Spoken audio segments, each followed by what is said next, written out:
right, good morning and happy Friday, everybody. Welcome back to your daily dose of world news, market chaos, and all the reasons our financial system and maybe our planet needs a reboot. Today, we're breaking down the potential Netflix Warner Brothers mega deal, a move that could completely rewrite the future of Hollywood and streaming. We'll dig into the Fed's expected rate cut next week and what it could mean for the economy heading into 2026. Plus, India's biggest airline is an absolute meltdown. Elon Musk's ex just got hit with a 120 million euro fine in Europe, and former Block executive Mike Brock is predicting a huge correction in the digital asset market. Later in the show, we're going to be joined by two special guests. First up, we're going to have one of my favorite people in the whole world, Fernando, the Bitcoin libertarian, who will be helping us make sense of the political and economic chaos that are all behind today's headlines. And later in the show, we have Halston Valencia. She's one of the most compelling Gen Z voices out there, and we're going to be talking with her about how young adults are navigating money, markets, and uncertainty in 2025, and why her message has resonated so wildly online. So we got a lot to talk about in today's show, so let's get started with this morning's bull run and go over those top stories. Let's roll the stinger and get into it.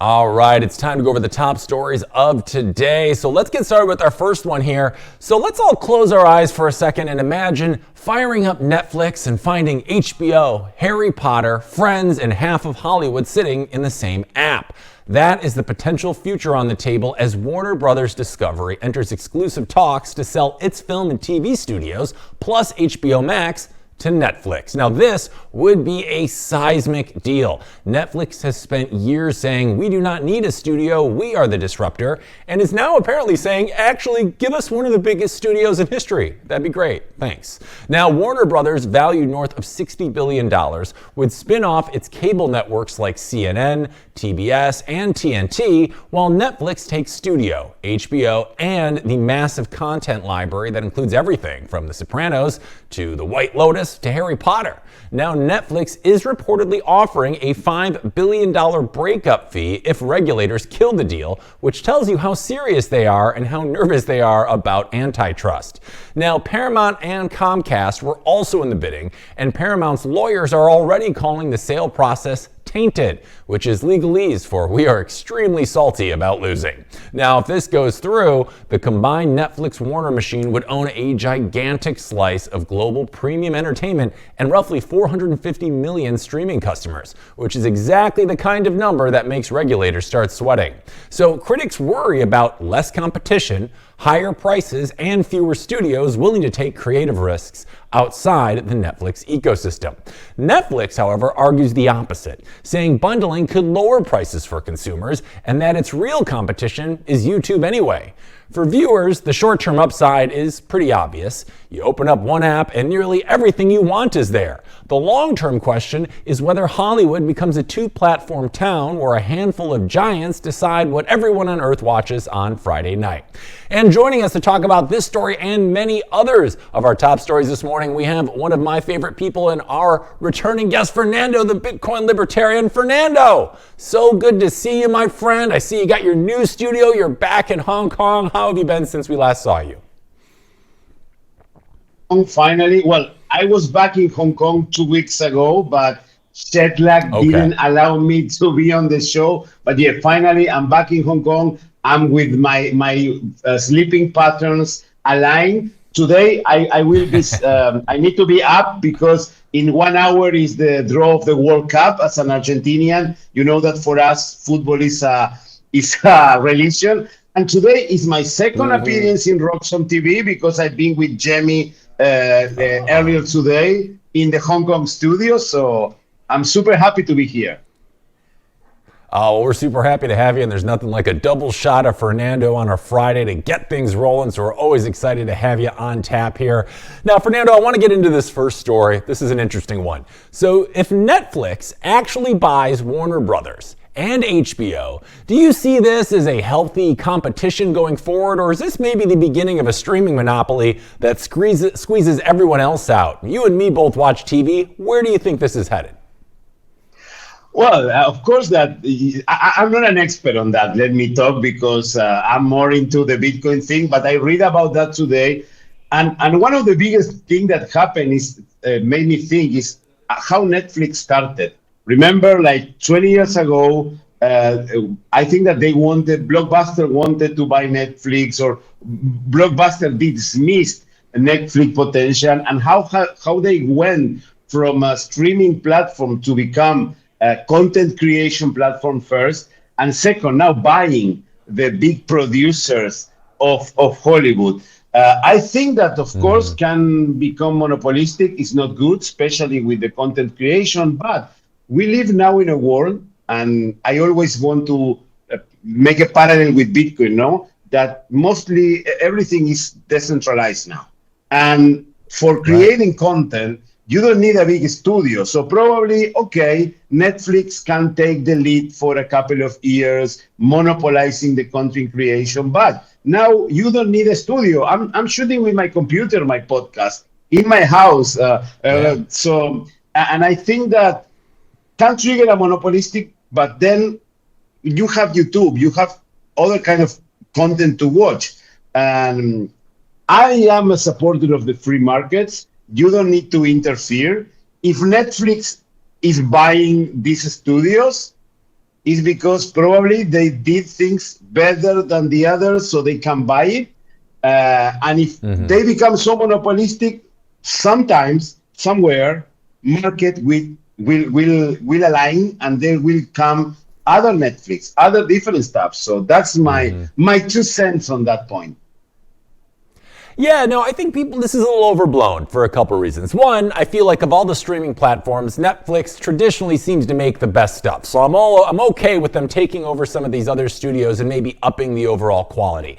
But it's also a very interesting point we're in, because it was only 20 years ago, when Netflix was still in its infancy, our choices we had for television were very different, right? We had cable, and it was kind of everything into cable, and you bought cable, and then it was Netflix, then it was Hulu, and then we had to buy all of these separate subscriptions that were all over the place, and now it turns out we're all turning it back into one central hub again. So that's interesting. And to your point, the barrier to entry when it comes to creating quality content has been lowered so much during just the last 20 years. Like you said, you film your podcast on your computer, right? And what we've learned from the free market now is you don't need super high production value to find audiences, right? You need consistency, and you need quality content, and then the audiences come to you. And with all of the options we have, right? We can find to watch whatever we want at any given moment in time. I can go into YouTube, type in Trump yelling at reporter, and I can get 10 different sources that tell me about the story I want to see right now. So people are getting up in arms about this being a potential monopoly. The free market is ultimately going to choose how this all plays out, because that's how it works now. You want to watch what you want to watch, you go online and you find it when you want to, and we're not having to have our lives dictated by time slots like we did 10, 20 years ago. So I can understand the problems that people are having with this, but I don't think it's as big of a deal as it might have been 10 or 20 years ago. So frankly, I'm all for it. Netflix makes the best stuff. But with that being said, there are a lot of people out there, Fernando, that are saying this deal would put a massive chunk of Hollywood under this one single roof. And as a Bitcoiner, I know you are all about decentralization. So do you worry that having one company having this much control over what the world watches could be a problem? Or do you think we're in kind of a different era of entertainment right now, where it might not matter the same way it did 10, 20 years ago? Yes, what I worry is because, of course, not all of the people is Bitcoiner. Not everyone is a Bitcoiner. We are just the 5%, and probably we see this problem of decentralization. So if Netflix takes over all the entertainment or the major entertainment, what I don't like is that, of course, Netflix will create the content using their narrative. That is a narrative that I don't like to walk and all this thing, all this agenda. But I repeat the same. If you don't like Netflix, or people get tired of Netflix, they will find other ways to get entertained. You now have, it's happened the same with the media. You have all this legacy media in the United States. You have CNN, you have Fox. In Argentina, we have the big newspapers that now are taking over by streaming channels that talk about politics. In Argentina, we have the example of a guy called Mariano Perez. He has a show called Breakpoint, and literally he started his show in his house talking about politics, and now he has more than 1.4 million followers in YouTube. And in 1 week, he was he was the biggest political show view in the world, more than CNN. So again, I don't like this. Of course, you cannot compete with this big money, these big studios. But at the end of the day, people choose. And if you have platforms like YouTube with all the things that they do, but you also have Rumble, you have choices. So I'm more worried about the censorship on YouTube. I'm more worried in having like probably only one YouTube and Rumble not big enough to compete to YouTube, and YouTube doing whatever they want with the censorship, more than Netflix buying, because people will create content in other ways. And again, we now live in an era that we have the biggest weapon on humanity, that is the mobile phone. We can shoot content with the mobile phone. You can start a show with your mobile phone. You can start a news program with your mobile phone. Like, imagine, of course, Roxom is not made by the mobile phone, but you are creating a network that is broadcasting 24/7. And of course, you don't have the same money or names that CNN. But at the end of the day, people choose. And we have now this issue. People can choose. And you can compete against CNN with less budget or less equipment or less name, because people will choose the best ones. So that's the point. That's my point. Yeah, we've never as consumers had more options or choices than we ever did at any point in history before. So people are going to find what they want, and we're seeing this really interesting we're seeing the entertainment industry more from, we have these legacy stations, but people don't trust big media. They don't trust big news the same way. So we find people like the gentleman you were talking about connecting with individual voices, with personalities who can build their own media empire as just one person. So it's a really interesting place we're in right now. So for that reason, I'm not too concerned about the whole Netflix thing. They make quality content.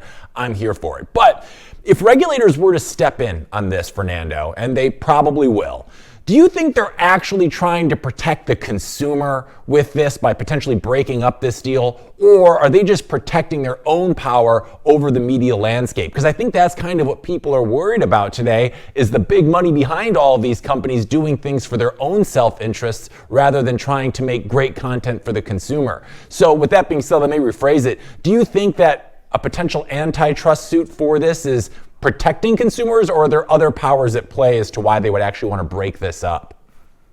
Well, you told at the beginning, well, I canceled my Netflix subscription one year ago, but before, like, they were like, as you say, you have to pay different subscriptions to watch different things. Now with Netflix buying this, you only have to pay once only subscription. So for the consumer side, it's good. Then for the quality of the content or the narrative they want to put, I'm sure that Netflix needs to keep doing quality content. Otherwise, people will leave for better solutions. And of course, there will come competitors. As long as the market is free and there are no barriers for entry, then people will choose. And I say, of course, you are not gonna be you cannot compete with all the money of Netflix, but you don't need money to create good content. That's the point. No. For example, one of the biggest shows this year was the Ethernaut, that is an Argentinian production. They don't have all the money of Hollywood, but they could compete even in a different language, in the Spanish language. You saw the Squid Game, how they compete. So at the end of the day, it's people choice. And you don't need, again, you don't need money to create good content. Of course, with money, you can do fancy things, you can have fancy lighting, better cameras, but at the end of the day, the content is what it matters and the quality is what matters. And as long we don't have barriers to entry, we have alternatives like we can produce content in YouTube, we can produce content in Twitter, we can produce content in TikTok or Rumble, or that's the good point. That's what that's the magic of living in this era. That you can find different ways. It's easy. It's not that you need to go to the television and people can consume on demand in the past. Remember, I used to watch at the 8 p.m. you have the TV show, and if you don't watch it, you lose the news. Now I watch news on the mobile phone when I go on the MTR or the bus or in my bed or whatever at the time I want, at the time I'm free. So that's the magic of the time we are living. Again, Netflix can monopolize the narrative, it's okay, but there will be a lot of people that can get content and entertainment in another way. Yeah, I mean, with Netflix, to me, this is just capitalism in motion. The cream rises and they absorb the lesser players along the way. And it used to be you had a TV and there was, what was on TV, that's what you had to choose from. But with the ability, like we said, for anyone to make high quality content now, it's just now the best ideas win out. Like 10 years ago, it would have been crazy to think a show like Squid Game could have this effect on global audiences because it was a Korean-based show. But it's been one of the biggest hits in the last couple of years because great original ideas just win out because we have those options and people are able to create things in new and inexpensive ways we had never seen before. So it's exciting times for the movie industry. I'm actually okay with the Netflix merger, but we'll see how it plays out. And I'm also excited to chat about this next story. So hang 10 and I'll be back with you in just a second, Fernando, because Kevin Hassett, the White House economic advisor, who might become the next Fed chair, went on Fox News and casually dropped the line, yeah, we're likely getting a rate cut next week. And the market said, that's fantastic. We'll price that in right now. Thank you very much. Now, Hassett says a 25 basis point cut is on the table. And he's basing that on recent comments from multiple Fed officials who suddenly sound like they've discovered empathy for borrowers. It would be the final meeting of 2025 and expectations are sky high. A Reuters poll says 82% of economists expect a cut. FedWatch pegs it at 87%. And several big names, Williams, Bowman, Waller, Moran, are basically giving the soft launch version of, yeah, it's probably happening. But the Fed never misses a chance for drama. At least 5 voting members are still opposed to cutting rates again, and Jerome Powell is warning inflation might reignite, which is Powell speak for, let's not get too comfortable just yet. Further complicating matters, we lost a month and a half of economic data thanks to the government shutdown, so the Fed is basically flying with one eye closed and the other eye guessing. If the cuts happen, it won't just affect U.S. borrowers. Asian currencies like the rupee, yuan, rupiah, and peso have been taking punches lately, and a softer dollar would finally let them tap out and breathe. Some strategists even say it might be time to go long Asian currencies, which in financial analyst language is as spicy as the commentary ever gets.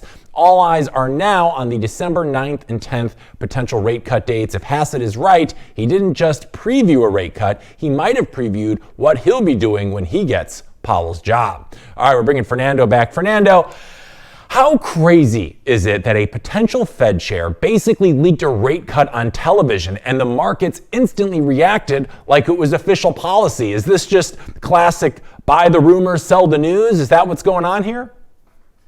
That's what's happened all the year. I think that all the year happened the same.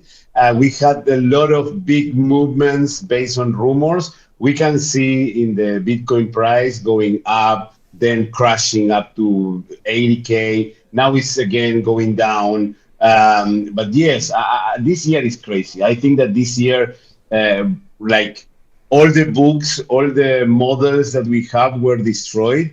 And I don't know what can happen. Of course, we saw many times on this year, markets, Bitcoin reacting to just rumors, just tweets, Trump tweeting, okay, I will go and put 100% rate to China, and then, okay, China is good. So to be honest, I don't know what can happen. Of course, I think that the Fed is going to cut rate because I think that the job report was not good. But the effect that can have on the markets, I don't see. Usually this year, the rate cuts were like opposite at what they usually happen or they do to the market. So to be honest, I don't want to say any prediction or what can happen, but yes, probably it's as you said. Yeah, no, I think we're definitely expecting that right now, and that's not uncommon that we hear these rumors and we kind of latch onto them, assuming that's where we're going next. But with that being said, as we talked about in the story, some Fed members still want to pause, right, and others are very interested in cutting again, especially Trump. We know that he's been calling Jerome too late Powell for months now. But the big issue right now is we're still missing weeks of economic data because of the shutdown we experienced only a couple of weeks ago. So now we're in this position where the Fed is basically flying blind to an extent because they don't have this economic data that is imperative to making these types of decisions. Do you think that's a dangerous position for the American economy to be in, to be even talking about rate cuts when we don't have data that necessarily supports that cut one way or another? Like, are we just kind of doing what we think? Are they just kind of doing what they think the American people want right now? Because obviously we want rate cuts, that's more liquidity in the system, but they really don't know what the data is. Is that a problem? As an Argentinian, I can say this is not a problem because Argentina, the governments make decisions with no data, with fake data, or they put like. There was a time in Argentina where they fake the inflation rate. This is true. It's not false. They used to fake the inflation rate, and I don't know. Yeah, of course, data is crucial to make decisions, but yeah, Trump wants to cut rates. I don't know what's gonna do Jerome Powell, but yeah, data is we need the data to make decisions. But as an Argentinian, I have to say, sometimes, and most of the times, Argentinian presidents, Argentinian governments make decisions without data. But on the other side, I would say Argentina is not the best example in economics. So, but they have to do something. That's the thing. And I think that if Trump wants to cut rates, I think that Powell is going to say, okay, if you want to cut rates, let's cut rates. I'm already, that's my last month as a job, and he's going to do it. Yeah, but this, a potential rate cut could have a lot of different implications, right? It could weaken the dollar. It could help Asian currencies that have been struggling. You would feel the effects of that because I believe you're based out of Hong Kong, right? So my question is, do you see that as a smart move, just kind of saying, we're probably going to cut rates, even though we don't necessarily have data supporting that? Or is this just another example of the Fed trying to fix one problem, but potentially creating three more? Like, it's hard for me to rationalize making decisions not based on data, especially at an age when we have so much data that tells you whether things are right or wrong pretty definitively. So do you see that as a smart move, just kind of moving ahead with the rate cut, even though we don't necessarily have data that would accompany that decision? I know you said in Argentina that seems to be a prevalent thing, but just because it's prevalent doesn't necessarily mean it's the right way to go. So in your opinion, do you think this would be a smart move by Trump to hopefully, push this rate cut forward even without data supporting it? I think that if he's the president and he's a businessman, he's a smart guy. So if he wants to do this, I would say go ahead. He's smarter than me. He knows the economy more than me or than us. And if he wants to cut rates, just go ahead and cut rates. But usually what politicians do is fix one problem and create three new problems. But This is something Right. that usually happens. And if they want to because the goal of Trump is create jobs and create bring back the industry to the United States. So if you have a weaker dollar, it will be better for the industry. So Okay. that's probably his take. I'm not on Donald Trump's mind, but if he Right. thinks he needs to cut rates, just go ahead and cut rates. And, Hassett, the gentleman who made this this whole thing by saying, we're likely going to cut rates, if he actually became the Fed chair and replaces Jerome Powell, what does that say to you about the future of monetary policy when the person running the system talks about rate cuts like he's teasing a movie trailer? Like, it's a dangerous position, and we've seen it before, specifically Elon Musk, I remember, during the last Bitcoin bull run, would tweet something and turn the entire market into an absolute frenzy. So is that concerning to you at all, that potentially the head of the Fed, or the guy who might be the new head of the Fed, is teasing markets with things that might or might not actually happen? Like, that puts all the markets into a tizzy when we tease something that important, but it may or may not happen. Is that good for everybody to have to be adjusting and making these things on the whim of someone saying? That's a dangerous situation, right? There are two dangerous situations there. One is this, because all the way all the government officials use Twitter is very irresponsible, I would say. Not good, because they are like throwing statements and the markets react to that. I think that they might do this in a careful way, because it's not the same a tweet that I do that a tweet that the chairman of the Fed does. And on the other side, one of the things that I heard is that he's very close to Donald Trump. So the Fed might lose its independence. And this is something that happened in Argentina before. Like, the central bank was not independent from the government. So the government spent a lot of money because they know that the central bank was going to print, because it's not independent. Technically, it's independent, but in the real terms, it's not independent. So this is not good, because the president is the president and the chairman of the Fed is the chairman of the Fed. The president, at the end of the day, is who makes the decisions, but technically the expert is the chairman of the Fed. If the president... The chairman of the Fed is not an employee of the president. He's an employee of the Americans. So he needs to do what he thinks that is the best for America. But if he does what the president wants, it's not a good sign. Again, happened in Argentina before. So don't do what Argentina used to do.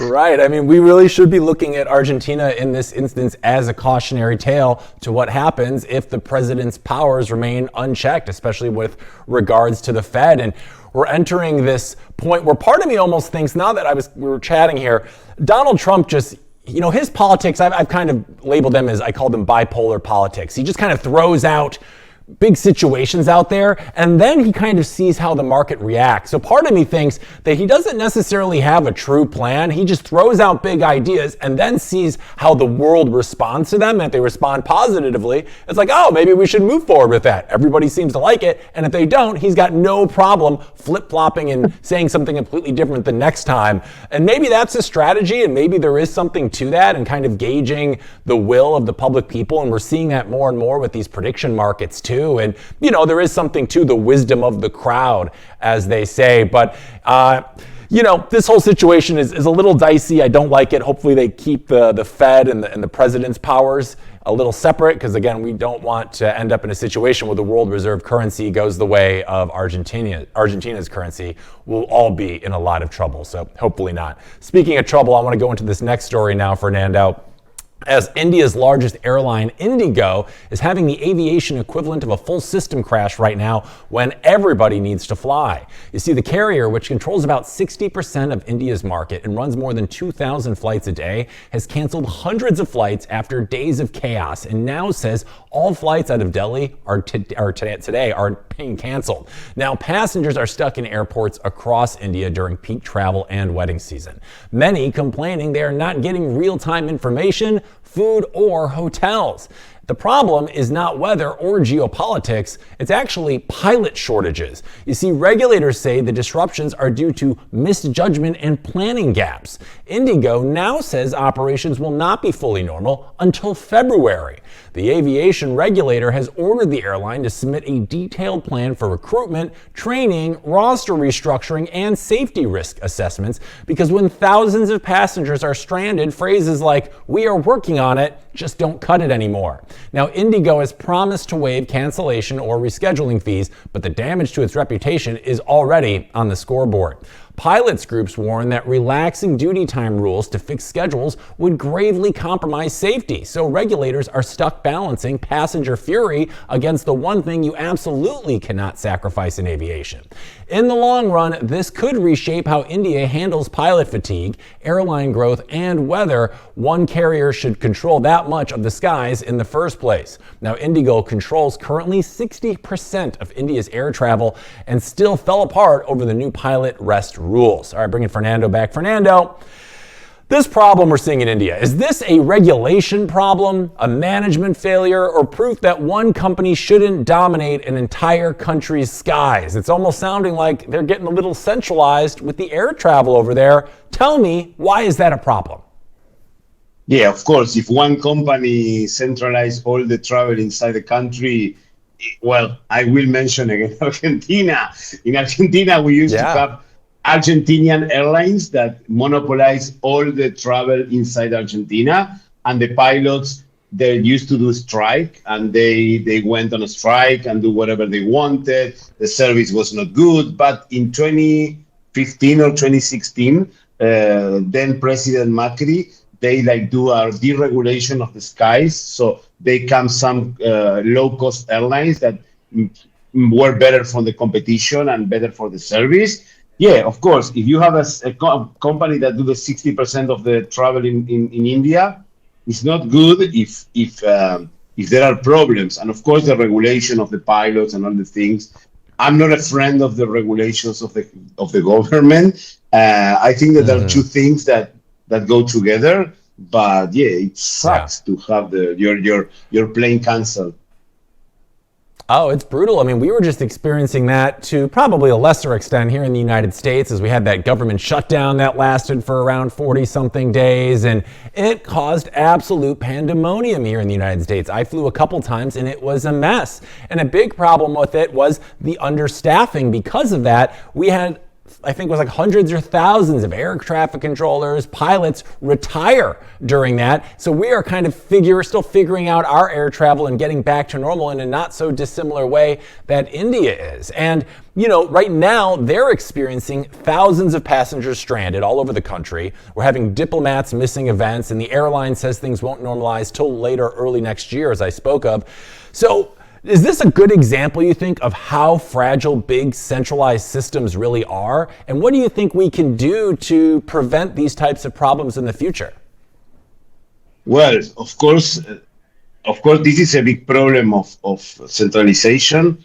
But on the other side, it's very difficult because we were talking about that everyone can create content and put on YouTube to compete with Netflix. But I cannot go and fly a plane and start an airline in India. So this is something that I think that as long as I don't like too much the governments and the state, this needs to be a policy from the Indian government. They need to do something to create incentives for other airlines to come to India to fly. I don't know how is their market. I don't know how they work. I don't know is the job market in India and the regulations. But for sure, for this, I think that governments need to act by creating conditions for competition. Like, I don't know, you can create, I don't Right. know, tax free for new airlines or whatever, or Yeah. subsidy. I'm not a big friend of subsidies, but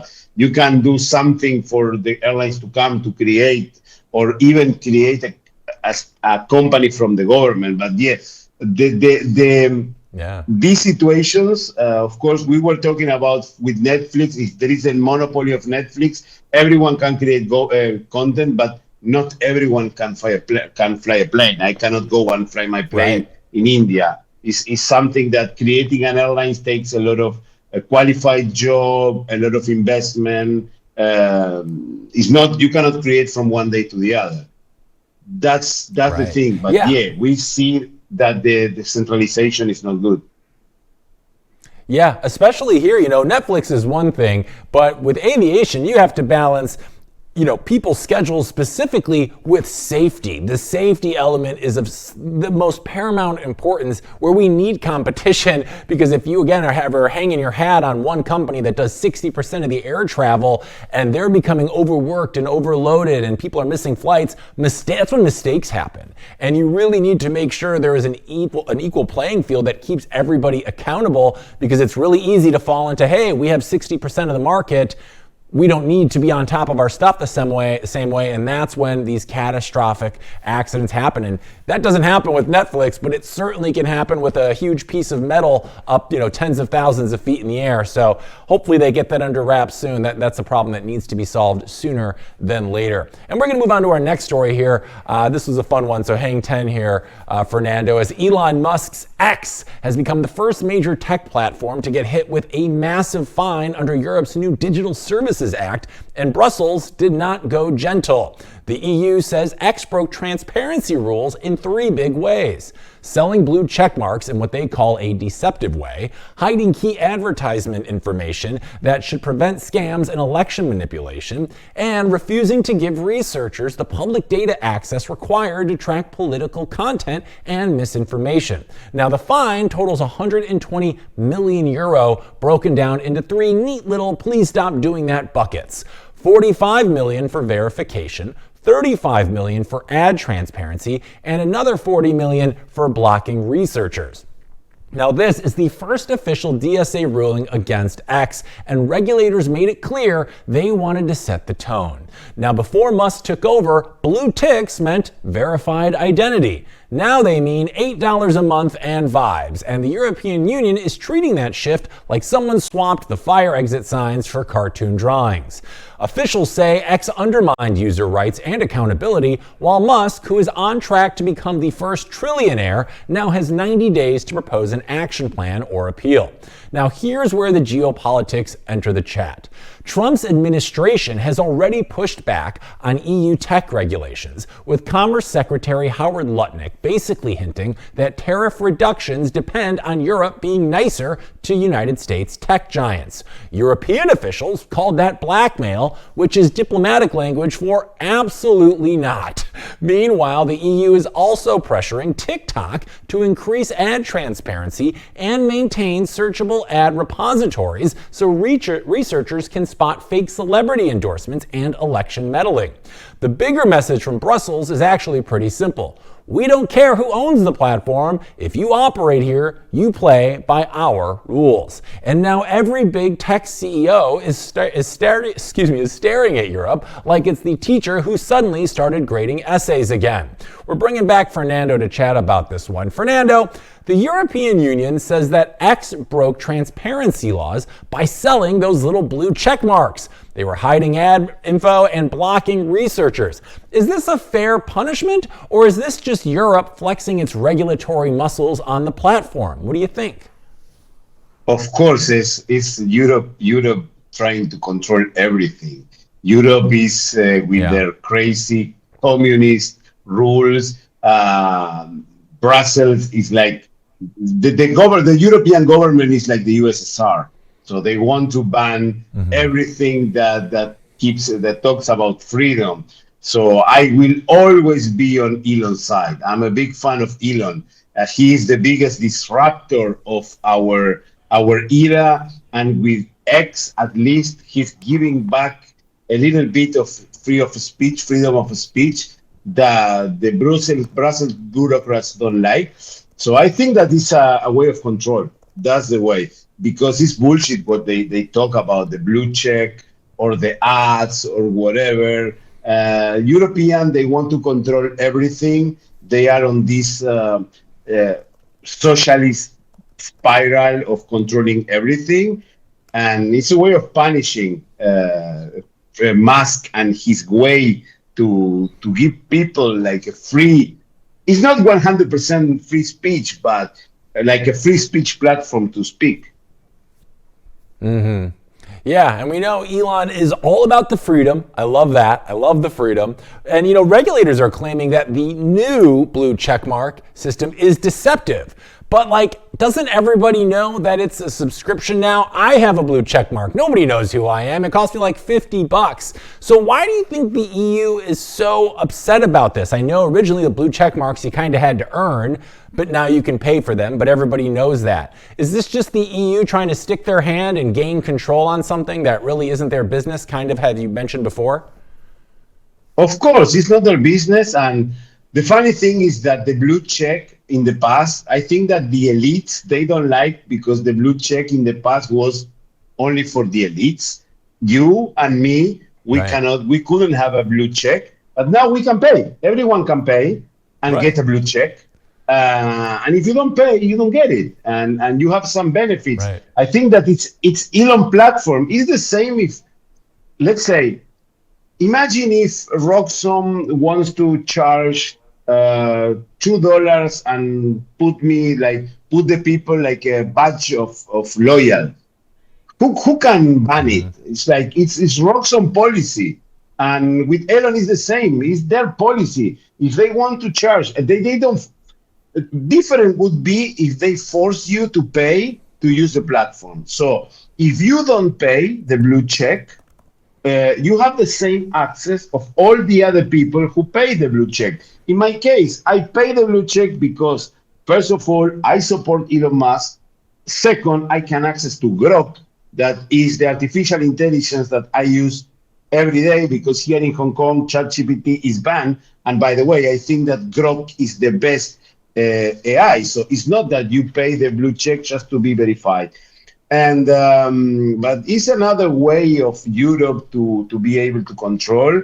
This political caste that are fighting against freedoms. They don't like people to be free. That's why they want to create KYC Bitcoin. They want to move forward with CBDCs. The other day, I spoke with Efrat Fenningson, and she's super smart, and she addressed all the problems that the world is having now with all of this. And I think that this is all, even though it doesn't talk about Bitcoin or freedom, it's all about the same things. They want to attack to all the freedom places in the world. And Elon is a soldier or the general for freedom of speech. He bought Twitter for that. And since he bought Twitter, they start attacking, it's for far-right people, or it's whatever. And it's bullshit. It's just freedom of speech. Let Elon do whatever they want. It's his company. If he wants to charge, we live in a free world. You can pay or you cannot pay. Right. But it's his platform, his rules. That's the point. Right. And the timing of this can't exactly be ignored either, because right now tensions between the United States and the European Union, specifically tech tensions, are incredibly high. I mean, do you think that this could maybe set up a bigger conflict between European regulators and American tech giants? Because it feels like we're at this point where some of these tech giants are becoming so big and so powerful that we're having other countries in the European Union, for instance, almost kind of give them the same treatment as they would another sovereign nation because of the amount of control they have. So is that what's maybe happening here? It's kind of the European Union's way of trying to put in check some of these big conglomerates in any way that they can. Is that maybe what we're seeing right now? Yes, of course, can be, because these tech companies have a lot of power, even more power than most of the countries in the world. And again, European Union, they don't want to leave anything without control. So That's the thing, and I think also happened with Facebook in the past. I don't know what they wanted to charge. I think something they did with Google. I'm not 100% certain of that. But yeah, it's the way that Europe has to control. They want to control everything. They want to push the CBDC. That's why when we read this news, that's why we need Bitcoin. And that's why I say, when I read this news, I can say that Bitcoin is cheap. Bitcoin is cheap because see how Europe is attacking Elon Musk. And if they can attack Elon Musk, imagine how can attack us, that we are just simple plebs. Bitcoin is our insurance against this tyranny of the European and any government of the world. Yeah, absolutely. We're seeing how big governments go after the freedom of companies, right? And then who's up next on the docket? It's smaller companies and then the individuals. And as you and I know, Bitcoin is the escape hatch to all of that. And I actually want to talk about a Bitcoin story right now. So hang 10 and we're going to jam about it in just a second, Fernando, because Mike Brock, formerly Jack Dorsey's right-hand man at TBD, has popped out of the shadows to warn everyone that Bitcoin is going to crash to $20,000 in the next global financial meltdown. It's a bold take, considering Bitcoin is currently climbing its way back toward the 92K mark. But Brock's argument is basically this. Bitcoiners who think a debt crisis will make BTC skyrocket are living in a fantasy land. He says Bitcoin is still tied to traditional markets, and when Wall Street panics, Bitcoin panics even harder. It's the crypto version of, if your friends jumped off a bridge, you're going to too. Now, he's not alone in doom mode here. People like Robert Kiyosaki and Michael Burry have also warned about a coming economic mess, with Burry once auditioning for the role of the man who predicts every crash forever. Now, Brock even mocked Bitcoin advocates, calling them high priests, which is a bold strategy for a guy whose former boss once said Bitcoin will fix everything except maybe his beard. But here's the counterweight. Other analysts think a big crash, if it were to happen, would be temporary and ultimately bullish, clearing out leverage and leaving only the strong hodlers standing. And honestly, Bitcoin dropping to 20K would require a meltdown so huge, you'd see economists speaking in tongues on CNBC. For now, the price is recovering, ETF inflows are back, and a possible Fed rate cut is giving Bitcoin more oxygen than it's had in months. Bitcoin isn't guaranteed to moon in a crisis, but it's also not the helpless toddler Brock is describing. The truth is somewhere in between, and the next big macro shock will settle the argument. Bringing Fernando back. Fernando, Mike Brock says Bitcoin will fall to 20K during the next global financial crisis. Do you think that's realistic, or is this just extreme fear talking right now? Oh, I think that this when the price goes up or when the price crash, all of these people appears. Now Bitcoin crash and everyone is gonna come to hit Bitcoin. Is in the floor, so now he's vulnerable. We have to punch him. Now as Bitcoin is going down, you see a lot of sensationalistic stuff. Bitcoin is crashing. You see in YouTube red thumbnails and sensationalistic titles. The opposite happened when Bitcoin goes up. It goes down, up is super bully, super like, we are going to 1 million. It's all about catching views. I think that Bitcoin can go down. Everyone who knows me and everyone who follows me on the social media knows that I'm super bullish with Bitcoin. I say that Bitcoin is cheap, that Bitcoin is gonna go up forever. No financial advice. But of course, in the short term, it can go down. How much down? I think that 20K is impossible. Like, because on the models that I have, I follow the even Jamie, that she thinks that we are in a bear market, doing her technical analysis, even though she doesn't say that it's gonna go to 20K. The model I follow is the power law, and there is it says that can go as down as 60K, and is still something probable, not so big probability, but it's probable. For 20K, it's like, I don't know, it's like the same probability that I have a call for the national team in Argentina and go to play the World Cup. So that's something Yeah. like this. And I said, I think that, of course, can happen, and everything can happen. Even can go to zero Bitcoin. Nobody knows what can happen, but Right. realistically, crash to 20K. At least my models don't say that. That's the thing. But I'm a big bullish, and Yeah. by the way, even though now we saw a crash from 126 to 80, then a rebound. Let's see if a dead cat bounce and start, or if it start going up again. We need to see the big picture, and when you see the graphics since 2009, we are up, and we are Yeah. having corrections. So, and again, all of this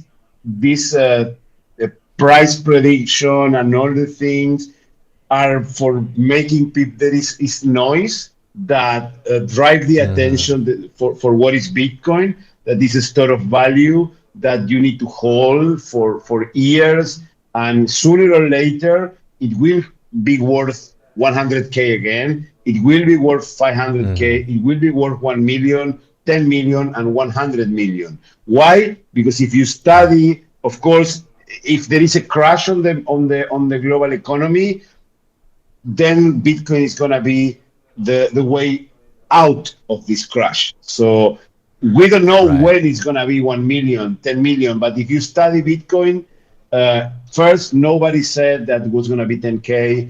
Then everyone says no, gonna be 100K, and now everyone says no, now it's going to go down. Is this bearish sentiment? I think that bearish sentiment is what sells now, but again, can go down. Of course, nobody has the magic ball, but I don't think that 20K is possible. Of course, it can go to 20K. It's okay, but I don't think so.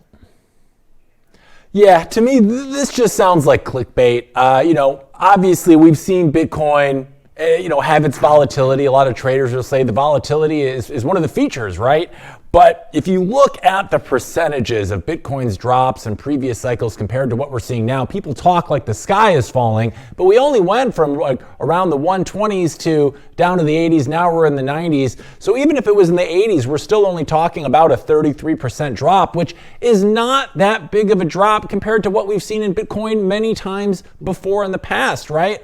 So, is that just kind of really speaking to, I think we're at a completely different place now, right? We have all of these institutional and government tailwinds that are backing Bitcoin like ever before. So the setup is there, but then people see a number like, oh my goodness, it dropped from 126K to around 80. That's almost $46,000. And people freak out, but we really are looking at the wrong thing. We need to be looking at the percentage drops relative to what we've seen in the past. And when you do it that way, you're just like, oh, this is par for the course. And we're in such a different setup than we were previously. I personally think it's going to be a long, slow crawl up and to the right in 2026. And we are just entering this new phase of Bitcoin's evolution. But Fernando, if a meltdown like a 20K did actually happen, would you see it as the system failing, or is that a super rare opportunity for long-term Bitcoiners? If it breaks down, does that kind of change everything you thought you knew about Bitcoin, or is that just a really great opportunity to acquire more Satoshis? Of course, every dip is a time to buy more. The point is that nobody knows how deep is the dip. Deep with double E and deep with one A. So I think that is an opportunity, but if it goes as low as 20K, it means that it's gonna be lower than the last crash that went from 69 to 16. I think that if it goes from 126 to 20K, it's more than 80% of going down, or 90. So probably it will trigger some problems on the Bitcoin treasury companies. If Bitcoin goes to 20K, of course, MicroStrategy is going to be in trouble. So probably I would say would be a big problem for Bitcoin.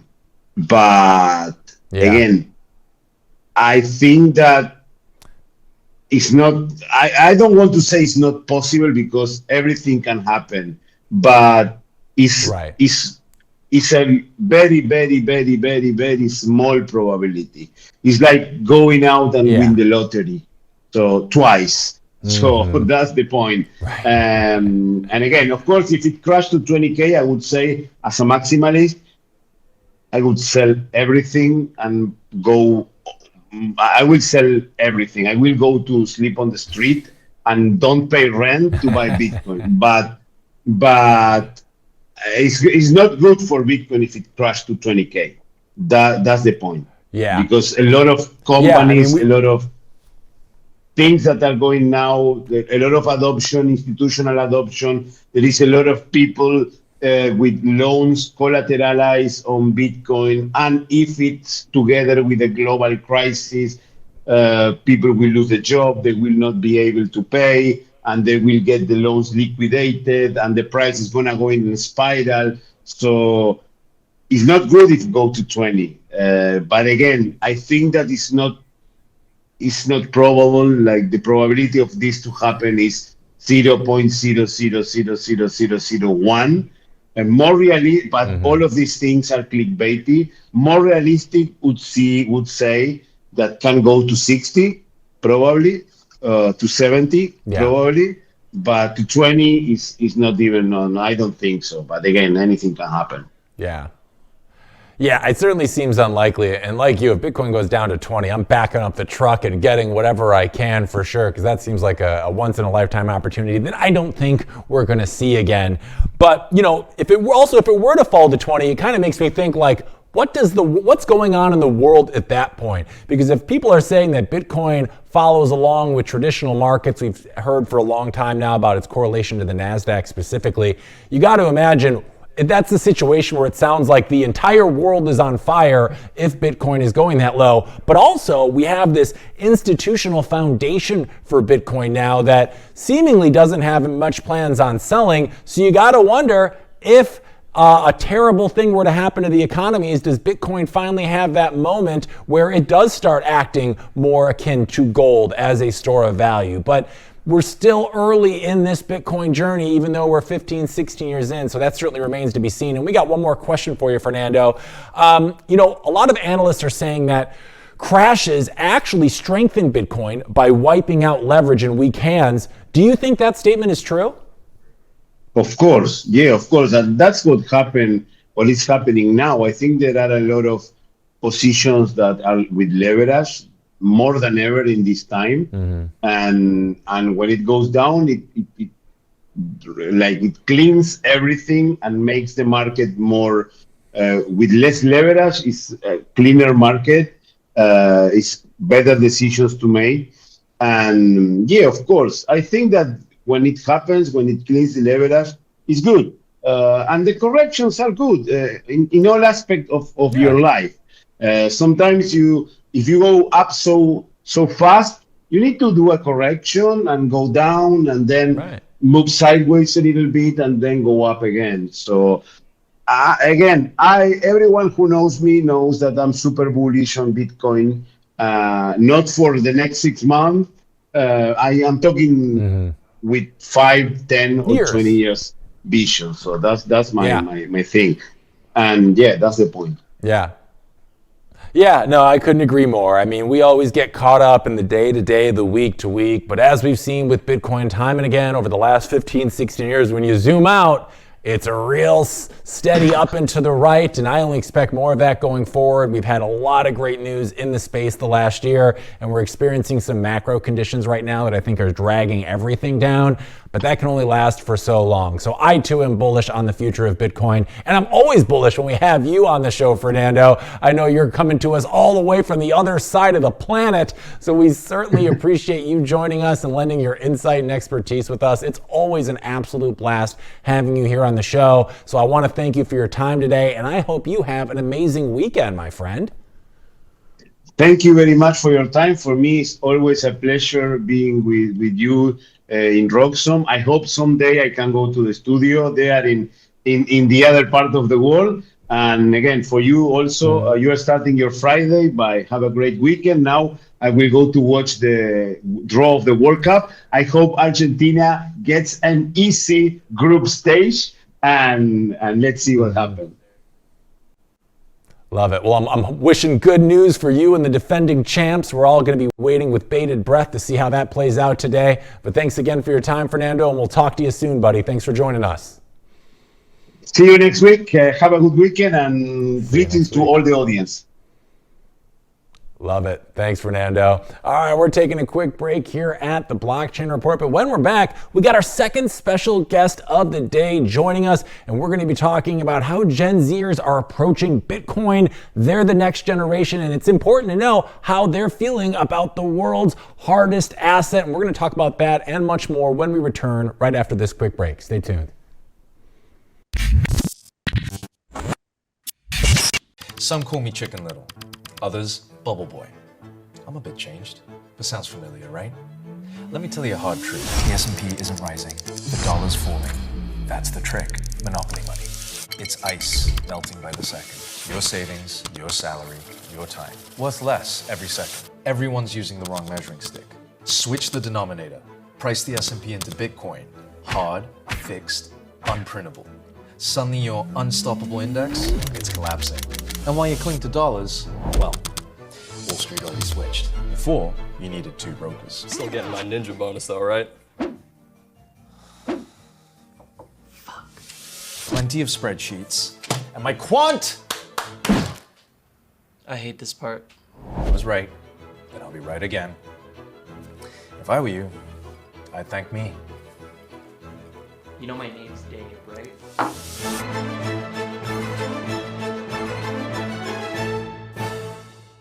Security matters. Zappo Bank, the only way to bank your Bitcoin. Apply now at zappobank.com. Wish you could grab cash without selling your Bitcoin? Yeah, same. But hey, that's why Ledden exists. They're the global leader in Bitcoin-backed loans. We're talking over $9 billion issued since 2018 with a perfect record protecting client assets. Now you might be asking, Hank, what makes a Ledden loan different? Well, with custody loans, your collateral, it stays put. They don't go degen and lend it out for yield. There are no credit checks. It funds in under 6 hours, no monthly payments. You can repay anytime with 0 penalties. And for transparency, grown-ups actually want proof of reserves reports every 6 months verified by a top accounting firm.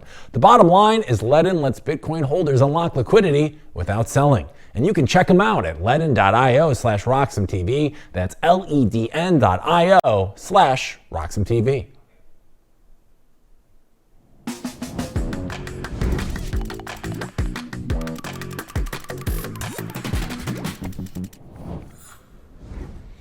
All right, welcome back, gang, to the Blockchain Report. Our next part of today's show, we are going into our deep dive this morning with one of the sharpest and newest voices in the Bitcoin movement. She's a Gen Z storyteller, went viral for calling out a system that tells young people to do everything right and still leaves them behind. And now she's helping lead a new wave of Bitcoin education and self-custody empowerment through her work at Bitcoin Well. Let's give a big welcome to the show to Halston Valencia, everybody. Halston, welcome to the show. Our audience is obviously thrilled to have you, and so am I. How are you on this Friday? Doing well. Excited to be here. How are you? Oh, I'm doing great. It's Friday. The sun is out. My Chicago Bears are in first place. Sorry, I always relate everything back to my Bears. We're really bad usually. So it's an exciting year for us. But I'm really excited to have you here. It's so great to get the perspective of young Bitcoiners in this space. You are literally the future. So I'm excited to get down and talk shop with you. And let's just get right into it. That sound good?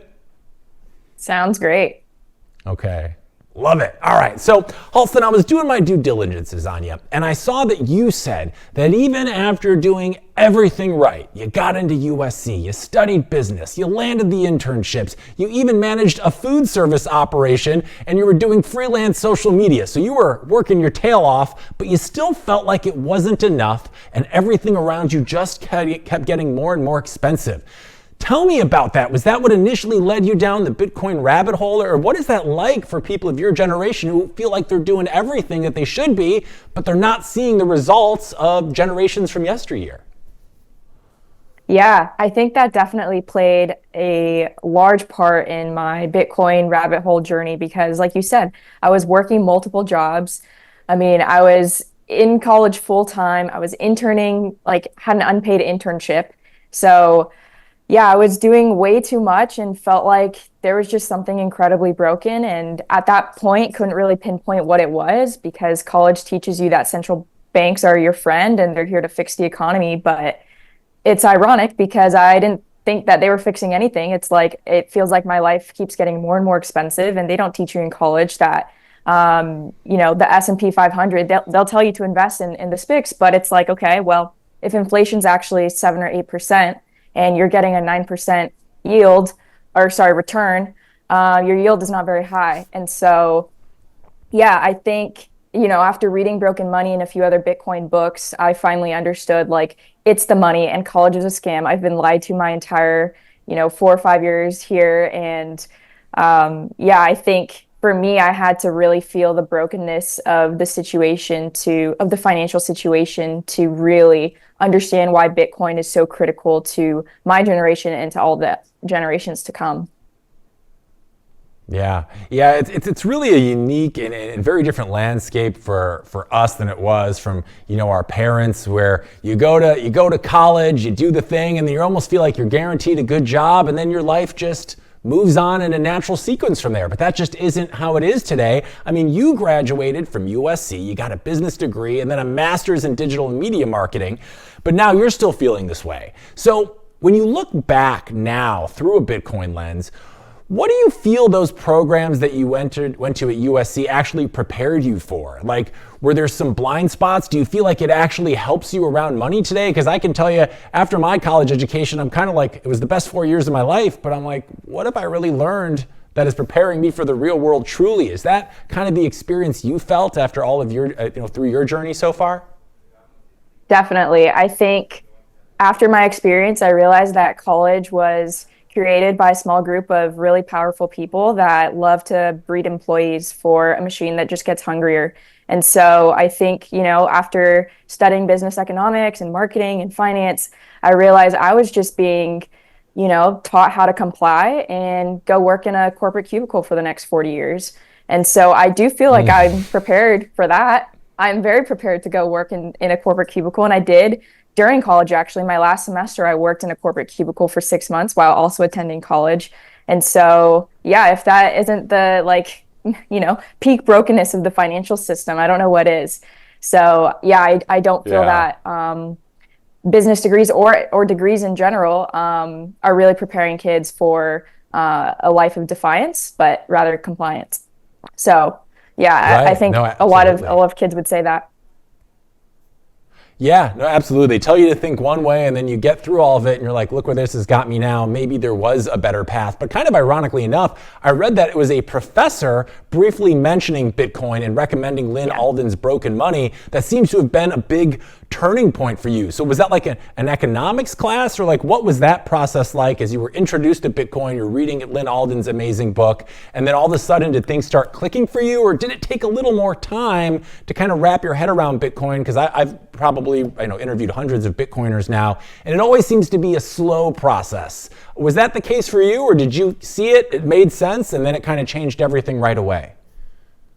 Yeah, I think it is ironic. A professor did recommend the book, but it was very low key, not super flashy. Wasn't recommending to the whole class. I had a great relationship with this economics professor, and so read the book. And the first time I read it, I think I really focused on the brokenness of the situation and just kind of digesting all the lies I had been told. And I didn't really focus on Bitcoin as much. I was like, still saw it as an investment, and it was still just a small part of my greater investment portfolio full of stocks and whatnot. Thankfully, I never really had an altcoin journey ever. I can proudly say that. It's always just been Bitcoin So, and then I read it for a second time, and then I really started focusing on Bitcoin. And then that's when I really started going through the rabbit hole and listening to podcasts and watching all these Sailor videos. And it was a slow journey at first, few couple months, but then after I read it for the second time, I read the Bitcoin Standard and a bunch of other great books, then I think it really clicked for me. But I think what really helped too is that we have so many great Bitcoin educators nowadays that really emphasize the importance of Bitcoin only. And so I, Right. immensely grateful for that. And I think Yeah. that really helped with my framework. Are you interested in effortlessly growing your Bitcoin portfolio? I sure am. And the Bitcoin credit card by Gemini earns you Bitcoin back on every purchase. You can use it like any credit card, buy lunch, gas, or your weekly groceries. And you'll earn up to 4% back instantly in Bitcoin or one of over 50 other cryptos straight to your account. All that with no annual fee. And right now, you can grab a $200 Bitcoin welcome bonus. It's the easiest way to start building your Bitcoin stack. Just go to Gemini.com to learn more.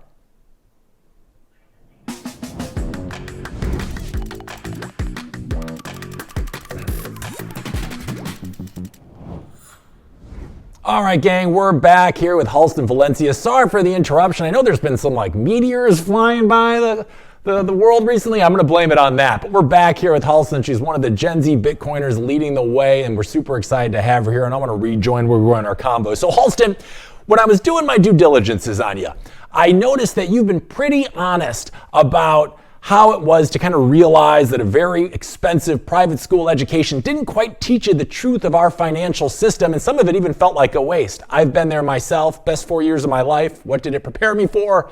Not a lot, other than proving I could live on my own. So emotionally, what was that process like from you, going from the pride of going to an amazing institution like USC to being wait a second, I was there for 4 years, paid all this money, and I still don't know the most important stuff about how money works? Would you even recommend the collegiate experience to, kids growing up today? Because it just isn't the same as it was, especially during our parents' eras.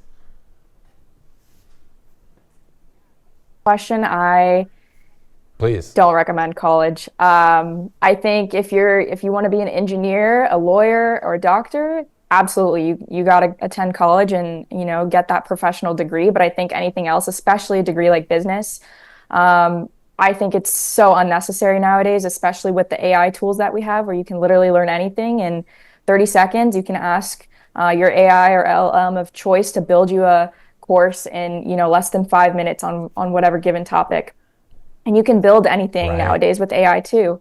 And I'm someone that really learns by building. And so I think in the next 10 years, college is going to look very different. To answer your first question, it was definitely, a humbling experience, especially because, I wasn't someone whose parents paid for college. I paid for a lot of college on my own coupled with student loans. And so, I made that decision to fund, an expensive education. And so I think, that journey wasn't easy, but it was needed. And I think, if I can just help the next person, the next kid out, the next high school student applying to college, then it's all worth it. But yeah, it's definitely hard when you've been surrounded by very intelligent professors and PhDs for 4 or 5 years, and you learn to trust them, and then you realize these people actually, they're just all part of the system and they don't even know it. And so you have to just step outside of that bubble for a second and recognize that this is so much deeper than just broken money. This is a broken society and broken incentives. And so, it was a rough journey at first, but so worth it if it means I get to now help the next generation out.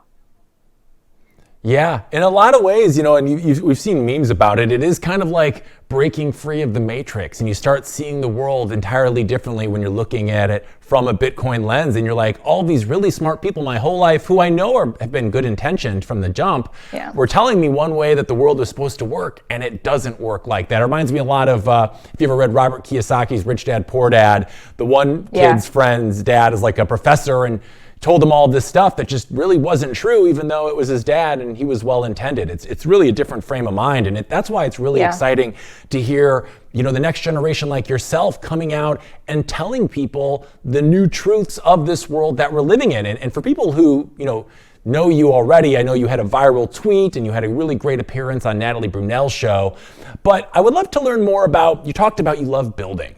So I would love to learn more about what you're up to now. I know you work in Bitcoin marketing and strategy with Adam O'Brien. So kind of tell me the story about what you and the team at Bitcoin Well are up to now. What is it? Who uses it? I want to know everything. Yeah, so just a little intro to Bitcoin Well for those who don't know. Bitcoin Well is a non-custodial Bitcoin platform. I say platform because we're not an exchange. We don't ever hold your Bitcoin. And so we really incentivize people to buy Bitcoin and send it directly to your wallet. And we really think that self-custody is critical to the Bitcoin journey. When you hold your Bitcoin on an exchange, you're at risk. The exchange can get hacked. You never know what could happen. And so I think buying Bitcoin and holding it in cold storage is the purest form of Bitcoin, and I always recommend it. What we're building right now, we're really trying to improve our US. Recently we just increased our US limits, and so for all of our American users, they'll now see improved daily limits, which is great because that's how I get paid. So love that. And then, yeah, with Adam, I, had the pleasure of working directly with him, and we just launched a podcast a few months ago. So go check it out if you haven't already. It's just called The Adam O'Brien Show, where we debunk Bitcoin myths. We talk about freedom. We talk about sovereignty, truth, faith a little bit. And so every week, every Thursday, we have a new topic. Yesterday, we talked about why real estate sucks. And so why, professors and all these traditional investment people will tell you to invest in real estate. And we completely debunked that yesterday. And so, yeah, that's kind of what we're building. And then Saturdays and Sundays, that's when I work on my passion projects. And I'm really interested in the just macro landscape of things. And so, I have a business partner and I who are working on a newsletter that will be coming out next year to help the next generation understand the brokenness of the system and just tie it all back to Bitcoin. Interesting. I want to learn about this newsletter. You said it's not out yet. It's coming out next year. What can you tell us about that? So it's aimed toward the younger generation to kind of start getting them on their way into their Bitcoin journey. Like, what are your plans for that? I would love to learn more.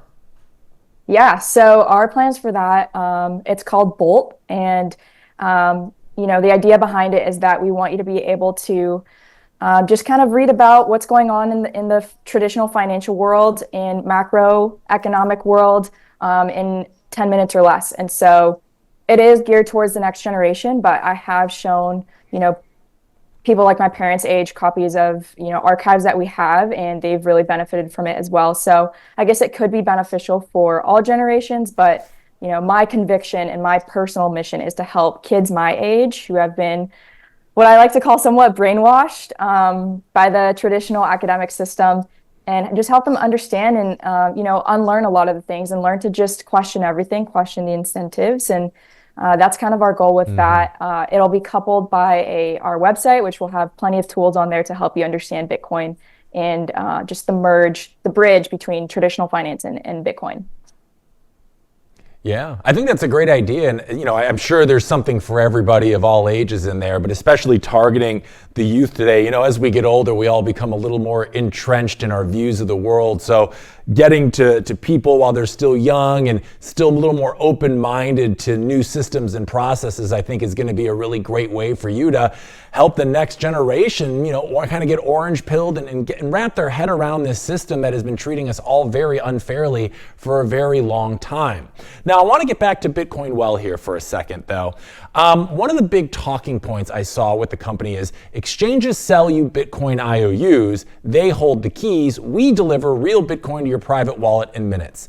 I would love to know, Halston, how do you explain to a first-time buyer the difference between holding IOUs on an exchange and what Bitcoin Well does with the automatic self-custody from the very first purchase? How would you go about explaining that to a new Bitcoiner? Yeah, I guess I would explain it it's kind of like the way when you, for example, deposit money to your traditional, say, JP Morgan Chase Bank, and sometimes you can't move it right away because the bank doesn't actually have that money.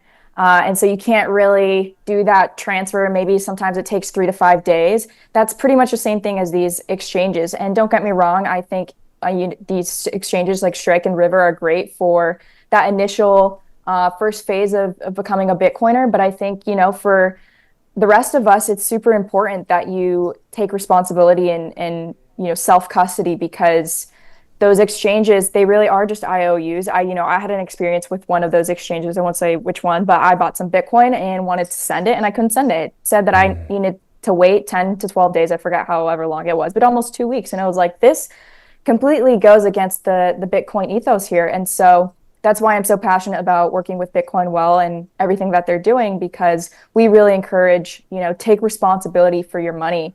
When you're storing wealth for yourself and for maybe your kids, your grandkids, you take responsibility for your money like never before. And I think it's crucial that you recognize that not being in control of your own money means that it's not really your money. And so that's kind of how I would explain it to a non-Bitcoiner. Yeah, no, I think that's great. And, we need these voices that go against what has been traditionally the popular rhetoric out there where, you should be doing things a certain way, but I love somebody who's kind of challenging those, and Bitcoin is the perfect vehicle to showcase to people like, hey, there are other ways of doing things that are better than what we're doing now. Just because we were doing it doesn't mean we were doing the right thing. And a big issue in this space, and one of the biggest issues I've seen of getting further adoption, of course, is self-custody. To new users, it can be incredibly intimidating. And I know you and the team have something called the Bitcoin Portal experience. So I'm kind of hoping you can explain that experience to us a little bit from like a user's point of view. Like if I'm a new customer in the United States or Canada, what can I actually do on the portal? Like buying, selling, paying bills? And how do you design that flow so that self-custody feels simple instead of scary, which it does to a lot of people? Yeah, it can feel scary to a lot of people, but I think we have great Bitcoin educators nowadays, especially BTC Sessions. He has a lot of great tutorials on how to use our platform, and then, sign up with something like Blue Wallet, which is a hot wallet, and or Cold Card. We always recommend Cold Card, love them, and how to send that to cold storage. I think, when the user signs up with our platform, they can, sign up with their email, and then in Canada, they can actually still be non-KYC. In the US, unfortunately, that is not an option anymore, but you can sign up with your email, you can buy Bitcoin, and then you can send it directly to a hot wallet or cold wallet, whichever you prefer. And then you can also pay bills. You can get paid in Bitcoin. I get paid in Bitcoin. And so I love that feature. Nice. I always recommend, it does sound scary at first, but what's scarier, not being in control of your money or just learning something new for the first time? And so I think, if... Right. I hate that JP Morgan tells me that because it's Friday at 5:31 and the banks are closed, I can no longer send, a wire transfer anymore. I can no longer send money to my dad in Brazil right now, or my family members in Cabo or wherever they are in the world. Whereas with Bitcoin, I can send money anytime, anywhere. And so I think understanding that, you're not truly free when you're being told when you can and can't send your money. That should be motivating enough for you to learn how to take control of those hot and cold wallets. Yeah, no, absolutely. In this global economy, it's so important that we have autonomy over our finances and where we want to send them and when. And the current system that we've had for so long just doesn't allow for that. And we're seeing Bitcoin open up all these new opportunities for that type of thing. And I would love to know, who is Bitcoin Well ultimately designed for? Is it designed for the newer user? Is it designed for institutions? Is it designed for whales? Like, what is your clientele right now? Or who is the ideal client that fits into the Bitcoin Well model? Or is there some kind of something for everybody currently? Yeah, we've always said that Bitcoin Well is kind of like the second platform that people use. Usually second or third. Usually people will start with Coinbase or, something like that. And then they'll go to a Bitcoin only exchange like Strike or River. And then we're kind of like their third stop. I'm on a mission to change that because I think that we should just be teaching people correctly from day one. I think that we should just be emphasizing the idea that if you're buying Bitcoin on Coinbase and you're just holding it there for 5 years, well, you're at an extreme risk right there because you never know, what kind of hacks could take place. And I think that we should, so right now our platform, I think, is designed for everybody. It's super user-friendly. It's very easy to understand. And so we do also have that high net worth white glove service called Infinite. And so we do have that option as well, but I think Bitcoin Wells truly is for everybody. We just need to change the rhetoric here that, you need to start with something like Coinbase. That's totally not true. And I think that we should just, as educators, be really emphasizing responsibility and self-sovereignty through self-custody. Some call me Chicken Little, others Bubble Boy. I'm a bit changed, but sounds familiar, right? Let me tell you a hard truth. The S&P isn't rising, the dollar's falling. That's the trick, monopoly money. It's ice melting by the second. Your savings, your salary, your time. Worth less every second. Everyone's using the wrong measuring stick. Switch the denominator. Price the S&P into Bitcoin. Hard, fixed, unprintable. Suddenly your unstoppable index, it's collapsing. And while you cling to dollars, well, Wall Street already switched. Before, you needed 2 brokers. Still getting my ninja bonus though, right? Plenty of spreadsheets. And my quant! I hate this part. I was right, and I'll be right again. If I were you, I'd thank me. You know my name's Dave, right?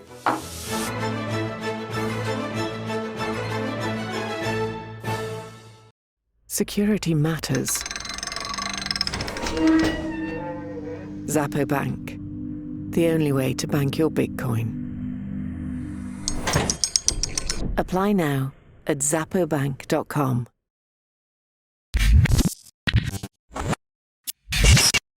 All right, and we're back here on the Blockchain Report, joined by Halston Valencia, Gen Z Bitcoiner, leading the pack for the next generation of orange pillars out there. And again, we apologize for some of the problems we've been having. I think I saw, was it like India or somebody just launched their first rocket into orbit? It might have, so I'm going to blame it on them. But Halston, we've really enjoyed having you on the show today. I'm sure you have made a lot of new fans in the Bitcoin space. So with that being said, what's the best place they can get a hold of you to learn more? Is there an X account? Where can they go to Bitcoin Well? And even maybe more importantly, tell us a little bit more about what we can expect from your email newsletter that's coming out and where we can go to sign up ahead of time. Yeah, so you can follow me on X just at Halston Valencia, and then you can follow Bitcoin Well just at Bitcoin Well on X as well. Definitely follow me on X because we'll be making an announcement about that newsletter very soon with an exact date and just more information. You can expect a weekly macro and TradFi newsletter that always brings it back to Bitcoin and why Bitcoin is the best asset and the best money to ever exist. So definitely stay tuned. We'll be announcing that very, very soon. I love it. I can't wait for it. You're going to be orange pilling so many people that I won't have to anymore. So I appreciate you taking some of the load off my back, Halston. And we really appreciate you joining us on the show today. We promise next time we'll have the ops under control here. Again, the satellites, no worries. You can never trust them, but we certainly Those appreciate you and your time today. Yeah, and I hope you have a great weekend. Thanks again for joining us. And yeah, hopefully we'll see you again soon. We'll see you again soon. Cheers. Bye. Yeah. All right, gang. Well, that is a wrap for another week here at the Blockchain Report, gang. We learned some things. We had some laughs. We had some technical difficulties. It's all what happens during a live newscast. But we always appreciate you guys coming in to join us here at the Blockchain Report. Remember, on Mondays, we're back to our 10 a.m. to 12 p.m. time. That is in Pacific time. The rest of the week, Tuesday through Friday, we're at our normal time of 8 a.m. to 10 a.m. So, as always, thanks for joining us. If you haven't done the thing already, just do it. Make sure to like, follow, and subscribe to RoxomTV, RoxomTV News, and Hank at RoxomTV, wherever you choose to do your online scrolling. And we will be back on Monday for more world news chaos that you have come to expect. So until then, stay safe, stay humble, and always make sure to hodl strong. I'll see you guys and gals on Monday.